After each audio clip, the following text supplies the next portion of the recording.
पे में नचनिया बाण नचनिया कौन नहीं है? मोदी जी नचनिया नहीं है, सब नाच कर रहे हैं। बाजी जितना सीखे हैं आप नचनिया कौन पार्टी में नहीं है? लिसन केयरफुली, आप जुमला बाजी जितना सीख सकते हैं वो भाजपा से सीख सकते हैं। तो बहन जी, यहाँ पे पवन जी जो है अपना मैनिफेस्टो जो भी जारी किए हैं, उसका 17 मैनिफेस्टो है, जिसमें 3 आप बता दीजिए 3 मैनिफेस्टो मुख्य क्या है? पहले उनका है कि देखिए, जो लोग बोलते हैं कि ये चुनाव जीत के चले जाएंगे, फिल्मी में नाचने गाने वाला है, तो ऐसा कुछ नहीं है। वो खुद अपने मंच से बात बोले हैं पवन जी कि जितना मेरा संसद का महीना जो 1 लाख है, उसका भी रोटी पवन नहीं खाएगा। जितना गरीब की माँ बहन बेटी है, कुंवार है, उसका शादी में लगाएगा, पहला बात। और दूसरा बात बोले हैं कि हम विकास करना चाहते हैं, कोई देश का नेता बन के नहीं आ रहे हैं, हम बेटा बन के आ रहे हैं, ठीक है। तो हम बिहार का कुछ मतलब काराकाट क्षेत्र का विकास करना चाहते हैं। और तीसरा बात ये बोल रहे हैं कि जितना गरीब मतलब हॉस्पिटल में मतलब गरीबी है, दवा दारू नहीं हो रहा है, उसका सारा भरपाई हम करेंगे। और महिला लोग का कुछ काज मतलब गरीब जो महिला है उनको हम रोजी रोटी भी देंगे। करते भी हैं कुछ अपने हिसाब से, तो सारी कुछ अगर ले देकर अगर समझा जाए तो वो सारा कुछ जनता के हाथों में है। जनता जिनको आगे रखे वही सर्वोपरि है। अच्छा, बहुत लोग जैसे विपक्ष वाले बोल रहे हैं कि ये नचनिया बजनिया, तो ये नचनिया बजनिया वाले शासन कैसे करेंगे, तो इस पर क्या? नचनिया बजनिया वाला भी कोई ऐसा नहीं है। नचनिया बजाना होना एक कला है, ये अपना एक गुण होता है। गुण सारे लोगों में कुछ न कुछ अलग अलग हो सकता है, उससे कोई ये फर्क नहीं पड़ता है कि इसके पास सिर्फ एक ही गुण है, वो सिर्फ वही कर सकता है, कुछ दूसरा कुछ और नहीं कर सकता है। हाँ, इसीलिए भाजपा में नचनिया बाण नचनिया कौन नहीं है? मोदी जी नचनिया नहीं है, सब नाच कर रहे हैं। बाजी जितना सीखे हैं आप नचनिया कौन पार्टी में नहीं है? लिसन केयरफुली, आप जुमला बाजी जितना सीख सकते हैं वो भाजपा से सीख सकते हैं। फॉर एग्जाम्पल लीजिए 15 लाख रुपया। अब ये मोदी जी क्यों बोले? क्योंकि उनको पता है कि हमारे भारत में एजुकेशन की कमी है। एजुकेटेड पर्सन को पता है कि एक व्यक्ति को अगर 15 लाख रुपए दिया जाएगा तो कितना कॉस्ट आएगा पूरे भारत पे। उतना भारत का अर्थव्यवस्था ही नहीं है जितना वो बोल दिए हैं कि हमको पैसा देना है। तो ये तो जुमलेबाजी कौन करता है? मोदी सरकार करता है, ठीक है। पवन सिंह को बोल रहे हैं नचनिया बजनिया। आप मेरे को एक भी ऐसा उदाहरण दीजिए जहाँ से वरिष्ठ नेता नचनिया बजनिया नहीं है बीजेपी में। मनोज तिवारी क्या है? रिंकिया के पापा क्या था? हैं सेकंड में ये निरहुआ क्या है? निरहुआ वैसे ही बजनिया है, जाकर के माइक पे गाना गाते हैं। आप देख रहे हैं उनका न्यूज वायरल हो रहा है, माइक पे गाना गा रहे हैं। अम्रपाली दुबे के इस साइड में एक और नचनिया को रखे हैं। रवि किशन जी भी सेम है। वो तो ये तो मतलब केवल भोजपुरी का नचनिया बजनिया मान के चलिए पवन सिंह को। वो कहाँ नहीं गाए हैं, कहाँ नहीं नाचे हैं? कर्नाटका में नाचे हैं, कन्नड़ मूवी बनाए हैं, हिंदी में नचनिया बजनिया किए हैं, हर विषय का मूवी बनाए हैं रवि किशन जी हैं। मैं इस बात का आपका समर्थन करूंगा, इसलिए कि जो अभी भोजपुरी क्षेत्र है, कोई ऐसा मंदिर नहीं होगा जिसमें पवन सिंह का गीत नहीं बजता हो। तो किसी एक पक्ष को नहीं देखना चाहिए। बोलता हूँ कि भारत का कोई भी ऐसा, भारत क्या पूरा ऑल ओवर वर्ल्ड में कोई भी ऐसा म्यूजिक लेवल पे देखा जाए तो कोई भी ऐसा जगह नहीं है जहाँ पवन सिंह का गाना लॉलीपॉप नहीं बजता है।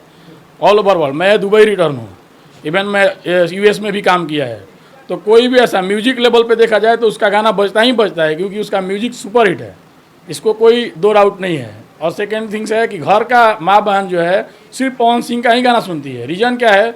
उसका गाना में इतना मधुरता है, इतना शालीनता है कि वो सुनती है। अब आइए निरहू का गाना कहीं बजता है जी? ये सैया चला बनारस घुमाई था, क्या है जी? हैं? और उसको आप लेकर के साथ में चल रहे हैं और आपका उपेंद्र कुशवाहा का रहे कि नचनिया बजनिया है। तो हम तो भाई 3 बार जीता करके देख लिए हैं, 2 बार जीता करके देख लिए उपेंद्र कुशवाहा को, 1 बार देखने भी नहीं आए उपेंद्र कुशवाहा क्या हो रहा है क्या नहीं हो रहा है। तो उपेंद्र कुशवाहा हमको नहीं चाहिए, हमको चाहिए ही नहीं। अच्छा, अभी कुछ लोग कह रहे थे, 1 मिनट भाई साहब रुकिए, कुछ लोग बोल रहे थे कि ये पवन जी चुनाव जीतेंगे तो फिर भाजपा में ही जाएंगे, तो अभी भाजपा ने उनको निकाल दिया, इस पर क्या कहें? आपको पता है कि हम लोगों ने ऐसा न्यूज़ देख रहे हैं कि 22 को, अब पता नहीं ये फेक न्यूज़ है या रियल है, 22 को भाजपा ने इनसे जो समर्थन लिए थे, भाजपा ने जो इनको जोड़ा था अपने साथ, वो हटा दिया है। तो कहीं ना कहीं भाजपा को इस बात का डर है, समझ रहे हैं ना, कि अगर ये पवन सिंह यहाँ पे उतर गया है तो 110% किसी को जीतने नहीं देगा। Not even BJP only, BJP का ही बात नहीं है, वो किसी को जीतने नहीं देगा। इसलिए भाजपा को डर है, इसने सोचा कि चलो इसको टिकट से निकालो, सत्ता से निकालो, इसका माइंड को कमज़ोर करो, इसके मनोबल को तोड़ो, जिससे ये अपना प्रचार प्रसार कम कर सके। ये भाजपा का राजनीति है। पूरा भारत भाजपा से परेशान है, आप इतना जान लीजिए। पूरा भारत भाजपा से परेशान है। युवा परेशान है। 4 साल का नौकरी है जी, 4 साल का नौकरी में क्या करेगा? आफ्टर 4 ईयर जवानी तो ख़त्म नहीं हो जाएगा ना, तो क्या करेगा? जाके पकौड़ा तलेगा? सबको पकौड़ा तलना पसंद नहीं है, ठीक है। उसके बाद क्या कह रहा है जी? कह रहा है कि नहीं हम राशन दे रहे हैं। राशन किसको दिया जाता है? जो एकदम जुमले, आप व्यवस्था कहीं नहीं दे रहे हैं जी, व्यवस्था दीजिए। राशन दे करके क्या कीजिएगा? 5 केजी राशन दे रहे हैं, 5 केजी में क्या होता है? 5 केजी में 1 महीना चला जाएगा? किसी का, एक लोगों का भोजन नहीं चलेगा 5 केजी में। और 5 केजी दे करके कह रहे हैं अच्छा देश का अर्थव्यवस्था खराब कर रहे हैं। अगर हर व्यक्ति को राशन के दे रहे हैं, हम तो देख रहे हैं कि राशन लेने वाले लोग स्कॉर्पियो से जाते हैं, तो हर व्यक्ति को राशन आप दे रहे हैं, क्या जरूरत है? जिसको नहीं चाहिए वो भी जा रहा है लेने के लिए। आपका जो मंत्रिमंडल बैठा है क्यों ऐसे कर देता है? गरीब को दीजिए राशन, सबको राशन दे देते हैं आप। मोदी पूर्ण रूप से सरकार में फेल है। और मनोज तिवारी, जो भी रवि किशन, जो भी कह रहे हैं नचनिया बजनिया, तो आप शुरू से उठा करके देख लीजिए। हेमा मालिनी जी कौन है? वो भी नचनिया बजनिया हैं, है ना। जा करके उधर सीट बना करके आप, हम अभी कुछ दिन पहले गए थे मथुरा में, मथुरा का स्थिति देखे थे कि वहाँ का स्थिति इतना गंदा है। जहाँ कृष्ण का जन्म है, ये लोग बोलते हैं बड़ा मैं हिंदू का हूँ, मैं हिंदू का हूँ। हिंदू तो हिंदू के लिए क्या किए हैं आप? राम मंदिर था कहाँ पे, बना है कहाँ पे? हैं सब लोग, हम लोग सब कुछ देख करके मूल्यांकन कर करके यहाँ पे आए हुए हैं, ठीक है। अच्छा, जो जैसे कि अभी तो ये भाजपा का नारा है विरासत भी विकास भी, तो ये लोग कह रहे हैं कि हमने विरासत को लौटाया। विरासत ही has, there is no any constitution विकास। कोई विकास नहीं है इनके पास, संवैधानिक विकास कुछ भी नहीं है। संविधान को तो ये लोग कुछ समझते नहीं हैं, कुछ ये कैसे नहीं समझते हैं, जो मर्जी आता है करते हैं। बृजभूषण शरण सिंह कौन है? बृजभूषण शरण सिंह भाजपा के दागी नेता हैं, जो पहलवान है, जो रेसलर खेलती है लड़की लोग, उनके साथ बलात्कार करते हैं। और क्या जानना चाहते हैं? नहीं, ऐसा प्रूफ के साथ नहीं कर सकते। हाँ, क्लेम हुआ, केस नहीं हुआ, क्लेम हुआ है ना। बिना किसी कारण का हमारे ऊपर केस क्यों नहीं हो रहा है? बिना किसी कारण का किसी के ऊपर केस तो नहीं होगा। अच्छा, उस पर जांच क्यों नहीं हो रहा है? फ्री छोड़ दिया गया उसको। हमारे हिसाब से अगर दागी कोई नेता है तो उसको तुरंत पार्टी से बाहर कर दिया जाए। अच्छा, अंतिम सवाल कि ये अभी मोदी जी कल आ रहे हैं 15-25 को, तो इस पर, इससे पवन जी पे कोई असर पड़ेगा? कोई फर्क नहीं पड़ने वाला है। जय मोदी तय मोदी, जय जय पवन तय पवन, कुछ नहीं होने वाला है। वो आएंगे और जाएंगे। मोदी जी से क्या हो जाएगा बताइए? हमको बिहार का काराकाट का विकास देखना है। मोदी जी बैठे हैं केंद्र में, मोदी जी से क्या मतलब है हमको? काराकाट में जैसा कैंडिडेट उतारे हैं, इसलिए उनको हम लोग किसी हाल में वोट नहीं देने वाले हैं। अच्छा, कुछ लोग कह रहे हैं कि ये तो आरा के रहने वाले हैं, तो ये चुनाव जीतेंगे फिर चले जाएंगे। अच्छा, तो आरा यहाँ से इंग्लैंड में है, कितना दूर है यहाँ से आरा? 42-43 किलोमीटर है आरा यहाँ से, ठीक है, या 50 किलोमीटर है। आरा तो बहुत ज़्यादा दूर नहीं है। पूरा लॉकडाउन पवन सिंह कहाँ था? आरा में था। क्यों नहीं मुंबई में रह गया? इसके पास पैसे का कमी है? कौन नहीं जानता है पवन सिंह को पूरा दुनिया में? बताइए। उपेंद्र कुशवाहा तो हमारे क्षेत्र में कभी दिखे नहीं, पता नहीं कहाँ के, हमको याद भी नहीं, हम जानते भी नहीं है। हम वैशाली के, हम जानते भी नहीं हैं कहाँ के हैं। हम रियलिटी बता रहे हैं, हम नहीं जानते हैं, कभी हमको दिखे नहीं। अच्छा, जो विपक्षी लोग जो है, मैं कल था कुछ विपक्षी, मतलब ये लालटेन क्षेत्र में, तो वहाँ लोग बोल रहे थे कि पवन जी को केवल राजपूत का वोट मिल रहा है। इस पर क्या कहेंगे? ऐसा कुछ नहीं है। पवन जी को सब जात मिल करके, कास्ट वाइज पे तो जाइए नहीं। एजुकेटेड लोग कास्ट पे नहीं जाता है। आरक्षण किसको देना चाहिए? आरक्षण जो गरीब है, जो परेशान है, उसी को देना चाहिए। आरक्षण लिख देता है इसको इतना दे दिया जाए, अगर उसमें ही अमीर मिल गया तो उसको आरक्षण देना चाहिए? नहीं देना चाहिए, ठीक है। तो कास्ट वाइज पे मत जाइए, कास्ट वाइज से किसी को कुछ फर्क नहीं पड़ता है। आज के नौजवान युवा सब एजुकेटेड हैं और सबको चाहिए कि सबका साथ और सबका विकास। पवन जी का दो अच्छा ये बताइए आप, अभी तो सामाजिक कार्य। पवन जी का सबसे अच्छा नेचर ये है कि वो बहुत भावुक इंसान है। जो कह देता है उसमें भावना में बह जाते हैं, और ये अच्छा इंसान ही कर सकता है।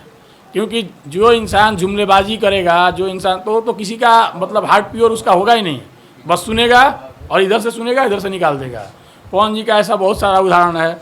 अभी आप कुछ दिन पहले देखे थे, एक विकलांग इंसान पहुंचा था मुंबई में, ठीक है, और वो बाहर खड़ा था करीब 4 दिनों से, और कोई नहीं बता रहा था पवन जी का घर कहाँ है, पवन जी का घर है कहाँ है। पवन जी गाड़ी से जाते हुए उसको देख लिए, देखने के बाद क्या बोल रहे हैं, ये कहीं ना कहीं का है इंसान, इसको पकड़ो। पकड़ा गया तो बिहार से निकला, उसको ले जा करके अपने घर में नहला धुला के कपड़ा दे करके मोबाइल दे करके उसको नंबर दिए कि किसी तरह का जरूरत पड़ेगा तो हमसे कॉल करो। ये क्यों करेगा इंसान? कोई किसी को क्या मतलब है? आज के ज़माने में कोई नहीं करता है ऐसा। एक उदाहरण आपको मिल गया। सेकेंड उदाहरण सुनिए, उसने इतना, उसको भी पता था कि बीजेपी के साथ रहेंगे तो जीत हो जाएगा, कैसे भी जीत हो जाएगा, जुमलेबाज का पार्टी है ये हैं। और अपनी माँ के कहने पे बीजेपी को छोड़ करके काराकाट में आ गया सेवा करने के भाव से। ठीक है, आप देख लीजिए, वीडियो बहुत सारा वायरल हो रहा है कि कैसे वो लोगों के बीच पहुंच जाता है। जो इंसान हमेशा दिन रात एसी में रहता है, वो इतना 40-42 डिग्री धूप में घूम रहा है। किसके लिए घूम रहा है? पैसे के लिए घूम रहा है। क्या उसके पास पैसा नहीं है? कौन नहीं जानता है पवन सिंह को? एक गाना पे करोड़ों रुपए कमाता है। क्या देगा ये सरकार? या भाजपा से निकलने का पवन जी का मुख्य कारण क्या है? पवन जी का भाजपा से निकलने का कोई इरादा नहीं था। पवन जी को एक मोहरा बना करके इनको निकाला गया है भाजपा से। भाजपा वालों ने इनको निकाला है। इसके पीछे रीजन यही है कि उनको लगा था कि हमारा उपेंद्र कुशवाहा यहाँ से हार जाएगा तो सारा कुशवाहा जाति गुस्सा हो जाएगा इन पर और पूरा बिहार से वो सीट हार जाएंगे। ऐसा नहीं होना चाहिए। अगर आपके अंदर क्वालिटी है, काबिलियत है, तो आप कहीं से भी जीत सकते हैं, कहीं से भी निकाल सकते हैं अपना सीट। यही। अच्छा बहन जी, आपसे एक उनका मतलब बुरा मत मानिएगा, यहाँ पे कुछ हम लोग कल सुने कि मतलब निजी उनका मैटर कि पवन जी जो है अपने मतलब अपनी पत्नी को केवल चुनाव के लिए उन्होंने अपनाया है, ऐसा है क्या?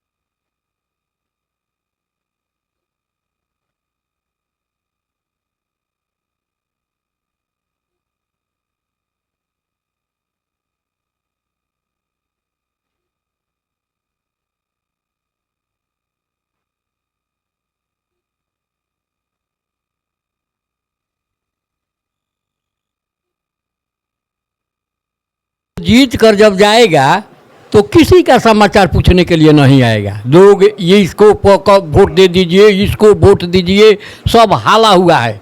किस किस को वोट दिया जाए? हम जिस को वोट आपको मिलेगा और वो जीत कर यहाँ से जाएगा, कुछ भी नहीं समझेगा किसी को। आप माने अथवा न माने, हमारा 60 साल का उम्र हुआ, हम 60 साल का 50 साल से देखते चले आ रहे हैं। यही हो रहा है, यही हो रहा है।